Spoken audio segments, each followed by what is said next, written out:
Good morning dear students. पिछले lecture में हम लोगों ने कोरोज़न के बारे में, टाइप्स ऑफ कोरोजन्स के बारे में, उनकी प्रॉपर्टीज़ के बारे में, सब चीज़ों के बारे में डिस्कस किया। आज का जो मेरा लेक्चर है वो आप स्लाइड को ही देख लीजिए, आपको समझ में आ रहा होगा। टॉपिक कह रहा है प्रोटेक्शन फ्रॉम कोरोजन। जंग के बारे में तो पता लग गया, कितने तरीके का होता है वो भी पता लग गया, लेकिन अब जंग से बचाव कैसे करेंगे किसी भी मेटल को, इसके बारे में आज की स्लाइड में हम लोग देखेंगे। ज़्यादा बड़ा लेक्चर नहीं है, छोटा सा ही लेक्चर है, बट फिर भी मैं धीरे धीरे इसको कंप्लीट कराऊंगा ताकि आप लोगों को समझ में आता रहे। कोई भी क्वेरी होगी तो लेक्चर कंप्लीट होने के बाद आप लोग गूगल क्लासरूम में आके मुझसे कोई भी क्वेरी हो तो पूछ सकते हैं।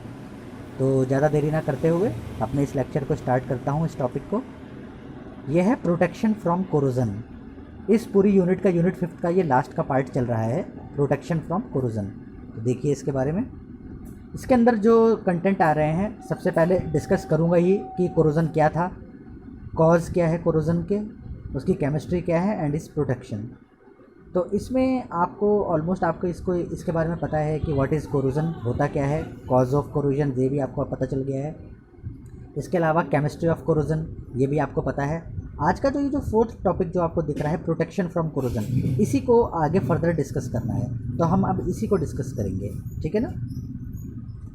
व्हाट इज़ कोरोजन, एक बार फिर से रिकैप कर लेते हैं कि corrosion is the deterioration of material by chemical interaction with their environment. यानी कि किसी भी मेटल का या मटेरियल का जब कोई केमिकल रिएक्शन हो जाए या किसी इन्वायरमेंट के साथ रिएक्शन हो जाए तो उसकी जो फिज़िकल प्रॉपर्टी है वो चेंज हो जाए, उसका जो फिज़िकल स्टेट है, उसका मास है वो टूटना शुरू हो जाए, ख़त्म होना शुरू हो जाए, वो सामान सड़ना शुरू हो जाए, उसके ऊपर कोई लेयर जम जाए, उसको हम कहते हैं कोरोजन, ठीक है।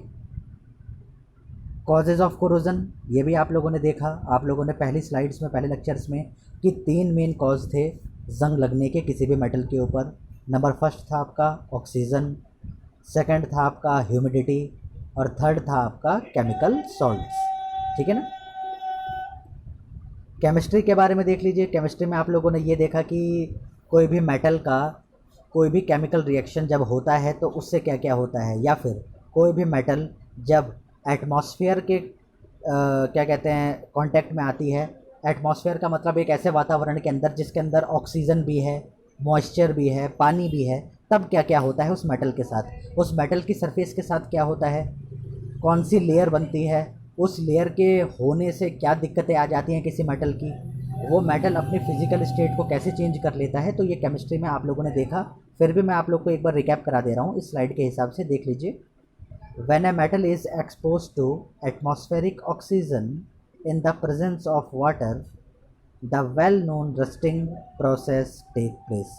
तो आप लोग इसके बारे में जानते ही हैं कि जब किसी भी मेटल का एटमॉस्फेरिक ऑक्सीजन, उस ऑक्सीजन के अंदर चूँकि पानी भी मौजूद है, उसके साथ जब रिएक्शन होता है, एक्सपोजर होता है, तो क्या होता है, रस्टिंग।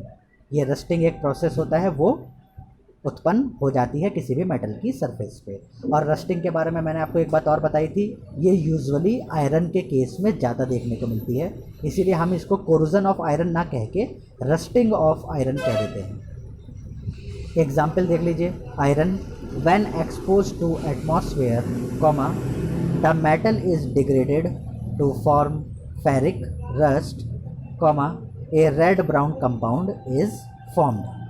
होता क्या है, एक एग्जाम्पल के तौर पर यह दिखाने की कोशिश कर रहा है कि जब आयरन को आप एटमॉस्फेरिक कंडीशन में खुला छोड़ दीजिए, खुला रख दीजिए, उस एटमॉस्फेयर के अंदर ऑक्सीजन भी है, पानी की मात्रा भी है, तो क्या हो रहा है, आयरन का रिएक्शन हो रहा है एटमॉस्फेयर से, ठीक है, साथ में ऑक्सीजन से और पानी से। तो एक फेरिक ऑक्साइड की लेयर जम जा रही है उस मेटल के ऊपर, उस आयरन के ऊपर। उसका कलर क्या है, रेड ब्राउन कलर है।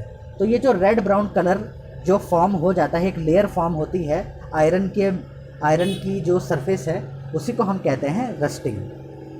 केमिकल रिएक्शन देख लीजिए, 4Fe plus thrice O2 plus twice H2O is equal to 4FeOH, ठीक है ना। तो देखिए, Fe मतलब आयरन, O2 मतलब ऑक्सीजन एंड H2O मतलब वाटर। इन तीनों का जब आपस में एक्सपोजर हो रहा है, रिएक्शन हो रहा है, तो FeOH आपका इसका निर्माण हो रहा है, यानी एक ऑक्साइड की लेयर का निर्माण हो रहा है।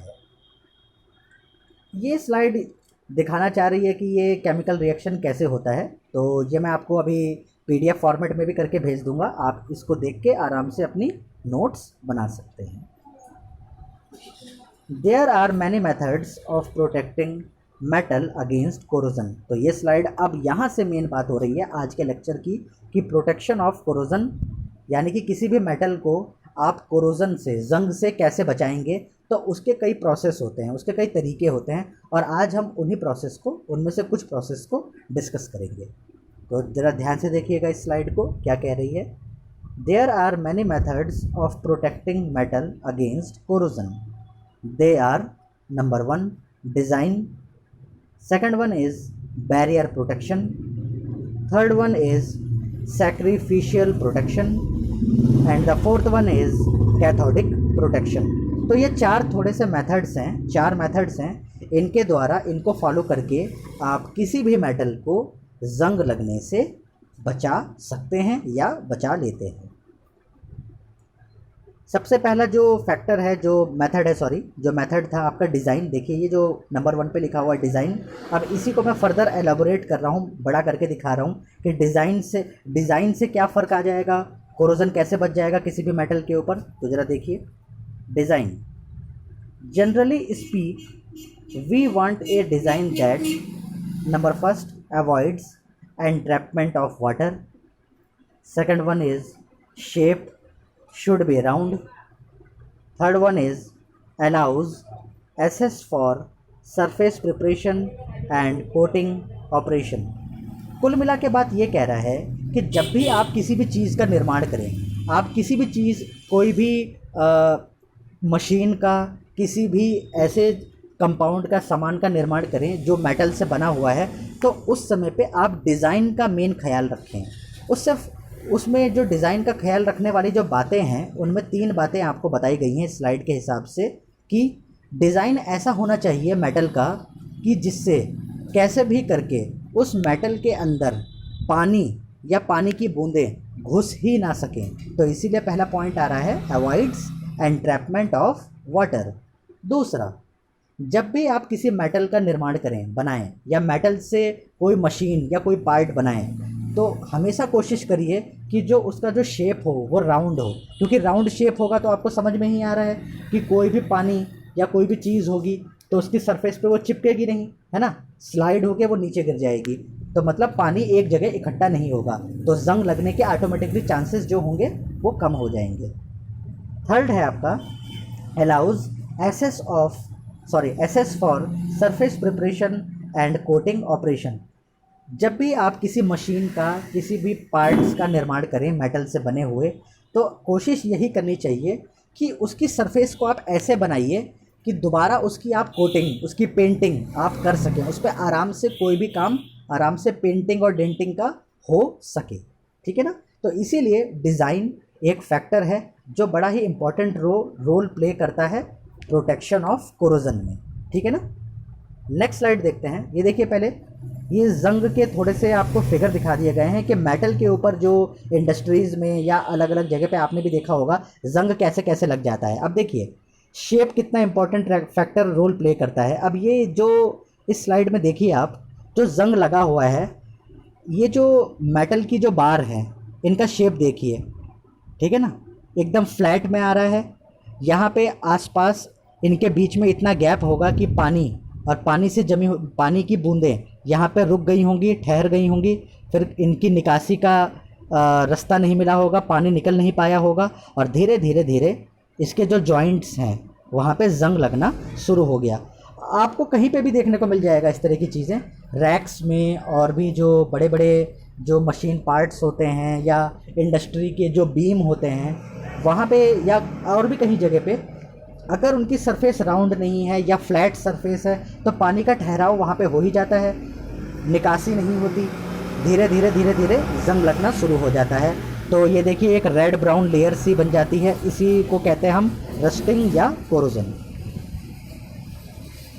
फिर है barrier protection. Here a thin barrier is developed between the surface of iron and atmosphere by one of the following method। तो मान लीजिए अगर ये थिन लेयर लग गई तो अब आप इस चीज़ को बचाएंगे कैसे, मेटल को बचाएंगे कैसे, क्योंकि देखिए मेटल है, एटमॉस्फेयर से तो लगातार कांटेक्ट में आएगा ही आएगा, इससे तो आप बचा ही नहीं सकते कि एटमॉस्फेयर से कांटेक्ट में ना आए। लेकिन आप मेटल को एटमॉस्फेयर के साथ रिएक्शन होने से कैसे बचा सकते हैं ताकि जंग ना लगे, या बहुत ही रेयर चांसेस हों जंग लगने के। तो देख लीजिए इन मेथड्स को अगर आप अपनाएंगे बैरियर प्रोटेक्शन तो आप बचा लेंगे।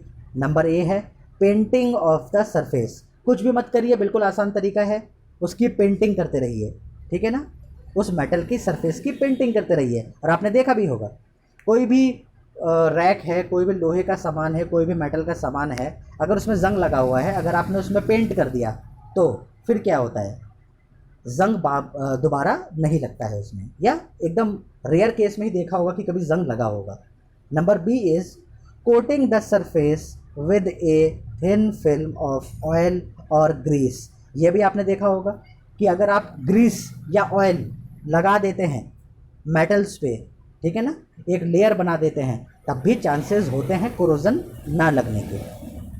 नंबर सी है developing a thin layer of some non corrosive metal like nickel, chromium, copper etcetera by electroplating. Electroplating एक टेक्निक है जिसमें आप इलेक्ट्रोड का सहारा लेके और एक सॉल्यूशन के अंदर रिएक्शन कराते हैं, आयन का वो चीज़ होती है, यानी कि जिस मेटल को आपको कोरोजन से बचाना है और जिस सामान की आपको उस मेटल की सरफेस पे कोटिंग करनी है, उसको एक उनको इलेक्ट्रोड में बांध देते हैं, एक कैथोड होती है, एक एनोड होती है, इलेक्ट्रोकेमिकल रिएक्शन करवाते हैं, तो वो जो मेटल जिसको चिपकना है दूसरे मेटल में वो अपने आप ट्रांसफ़र हो जाता है और एक लेयर बन जाती है। इसको कहते हैं हम इलेक्ट्रोप्लेटिंग।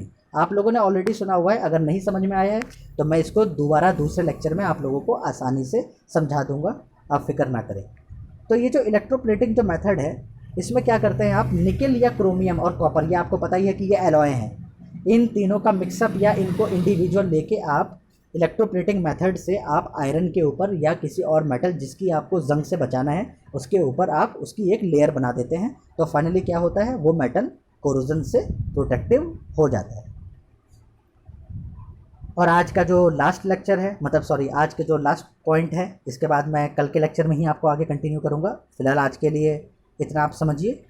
वो है number A painting of the surface. ये मैं इस पॉइंट को थोड़ा सा डिफाइन कर रहा हूँ। ये जो पेंटिंग ऑफ सरफेस है, देखिए बैरियर प्रोटेक्शन में पेंटिंग ऑफ द सरफेस, ठीक है ना, इसी को मैं डिफाइन कर रहा हूँ। पेंटिंग ऑफ द सरफेस के बारे में थोड़ा सा बताने की कोशिश कर रहा है कि कैसे पेंट करें। To do paint on a metal surface is the most common and useful method of prevention from corrosion। तो जैसा कि नाम से ही समझ में आ रहा है और आप लोगों ने ऑलमोस्ट देखा भी हुआ है कि पेंटिंग एक आसान और कॉमन तरीका है किसी भी मेटल को जंग से बचाने का। Paint an organic compound actually prevent the metal surface from direct interact with the moisture और एनी अदर केमिकल। अगर आप किसी ऑर्गेनिक कंपाउंड को लेके उसकी पेंटिंग कर देते हैं मेटल के ऊपर, तो बहुत ही अच्छा होता है कि वो डायरेक्ट कांटेक्ट में नहीं आ पाता इन्वायरमेंट के, और फाइनली क्या होता है, ना ऑक्सीजन का रिएक्शन होता है इन्वायरमेंटल, ना मॉइस्चर का रिएक्शन होता है, ना वाटर का रिएक्शन होता है, एंड फाइनली कोरोजन से बचा लिया जाता है किसी भी मेटल को। चलिए नंबर बी भी आज के लेक्चर में देख ही लेते हैं, उसके बाद इसको बंद कर दूंगा। नंबर बी था आपका coating the surface with a thin film of oil और ग्रीस। ये देखिए अगर आप लोग कंफ्यूज हो रहे हैं तो मैं इस वाले पॉइंट की बात कर रहा हूँ। Number B coating the surface with a thin film of oil and grease. अब इसी को डिफाइन कर रहा हूँ जैसे अभी नंबर ए को डिफाइन किया था। ओके, तो कोई भी कन्फ्यूज़न नहीं होनी चाहिए। नंबर बी देख लीजिए, आज का लास्ट पॉइंट है। This type of method is just as to paint on the surface of metal, but the main difference is that here is oily method, we just cover the surface with an oil or grease।